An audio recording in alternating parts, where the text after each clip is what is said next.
all, this draft was February the 10th, and if that was a final draft, I think that decision would have been issued. So it's just a draft. We don't know what the final draft is, and yet we're getting the cart ahead of the horse. Another thing, I've heard people say that that these candidates lied to us. I don't know what you do when you question Supreme Court justices, but I'm looking at, are they for the original intent of the Constitution? Are they going to interpret laws the way Congress passed them, or if there's some sort of vacuum in the law, are they going to fill that in? Or are they going to let Congress do its work to change the law? And then another thing about holding a vacancy on the Supreme Court open for a presidential election, we've debated that many times, and I'm not going to repeat that argument. But if you think that on February the 10th of 2016, we knew that Trump was going to be president of the United States,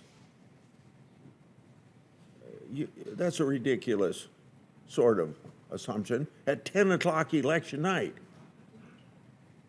2016.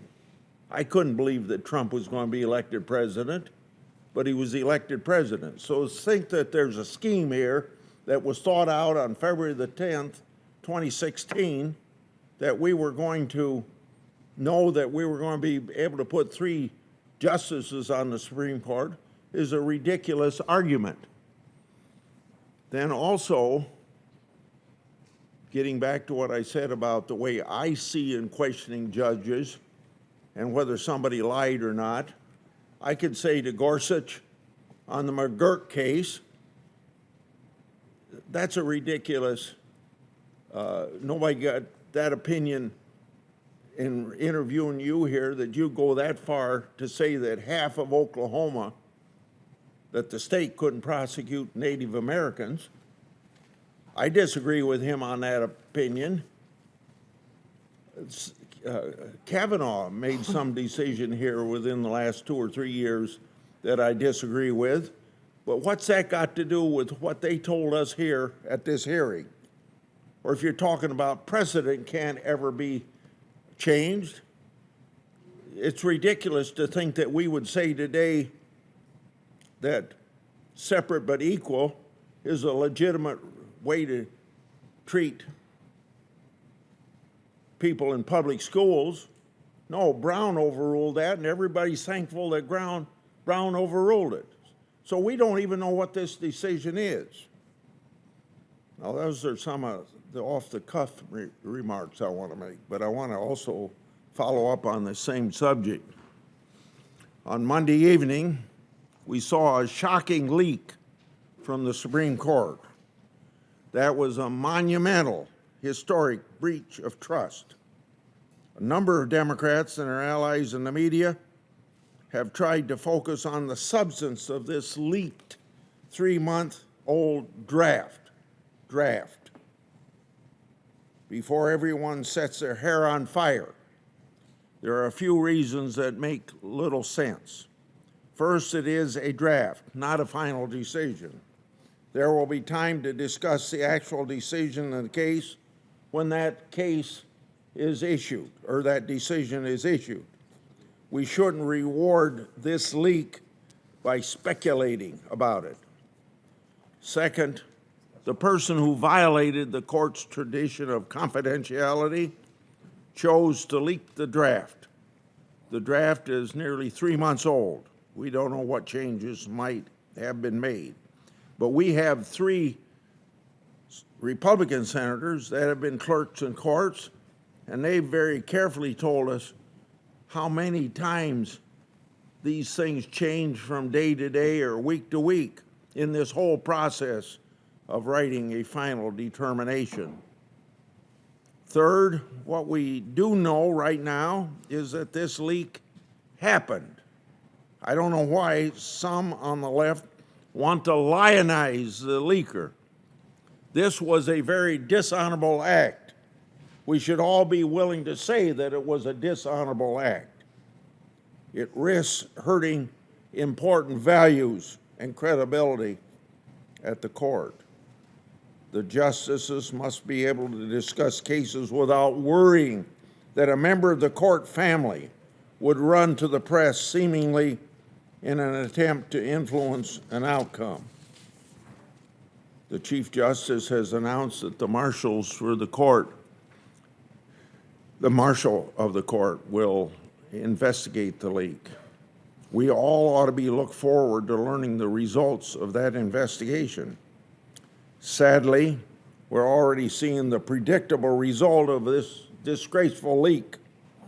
We've seen the far left dark money groups calling for court packing, and we've seen the public pressure campaign to influence the court.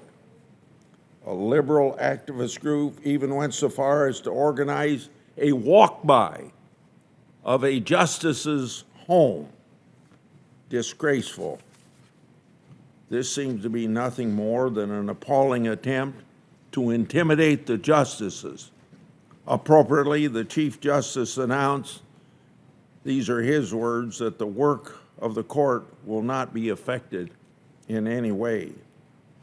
We should also remember the numerous dedicated employees who work at the court. All of the justices respect and cherish the court as an institution and its place in our government.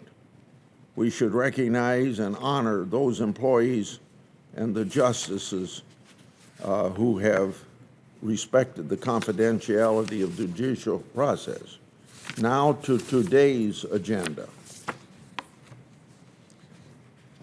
You may not believe this, Senator Durbin, but I want to thank you for enlisting the No Oil Producing and Exporting Cartel Acts, NOPEC. I also want to thank Senators Lee, Klobuchar, and Leahy for their co-sponsorship of the bill. NOPEC has been marked by this committee before and has always enjoyed bipartisan support. And by the way, we're dealing with a cartel, and every day, at least these on this side of the aisle, are always condemning cartels for bringing people illegally into this country. Cartels are wrong, whether it's at the southern border or it's a bunch of countries that are collusion to drive up the price of oil in this country. The Organization of Petroleum Exporting Countries, or OPEC, is a collection of countries that operate a cartel controlling the price and production of oil worldwide. It's not only the negative impact in America, it's the negative impact on the price everywhere. And while we in the United States of America are thinking about how our style of life has improved in the last 150 years because of fossil fuels, what that's done for us, we got to remember that 3.5 million people around this world are in poverty. They want the same life that we have, and they're not going to get it with windmills and solar energy just around the corner, like it might be in the United States. We got to be thinking about the helping the people that want to live like America lives.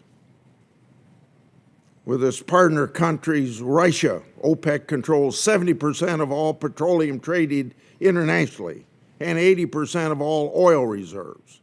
The anti-competitive conduct of OPEC and its partners to manipulate oil prices directly harms American consumers. NOPEC would allow the Department of Justice to hold OPEC and its partners accountable for their anti-competitive activity. Importantly, the legislation only allows the Department of Justice to bring suit against OPEC and its members.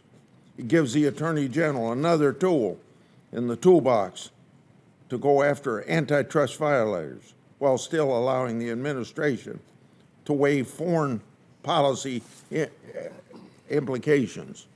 Americans are feeling the pain at the pump with record high gas prices while Russia, Venezuela, Iran, and other hostile countries are benefiting. NOPEC is a bill that will help our government enforce the antitrust laws against these countries. Let me remind my colleagues that President Trump supported NOPEC, as did President Biden when he was in the Senate. So I urge my colleagues to join me in that.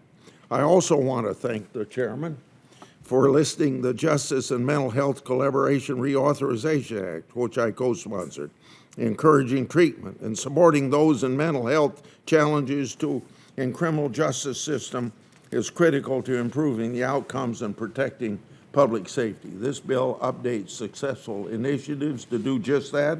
I'm proud to help move this bill. Thank you.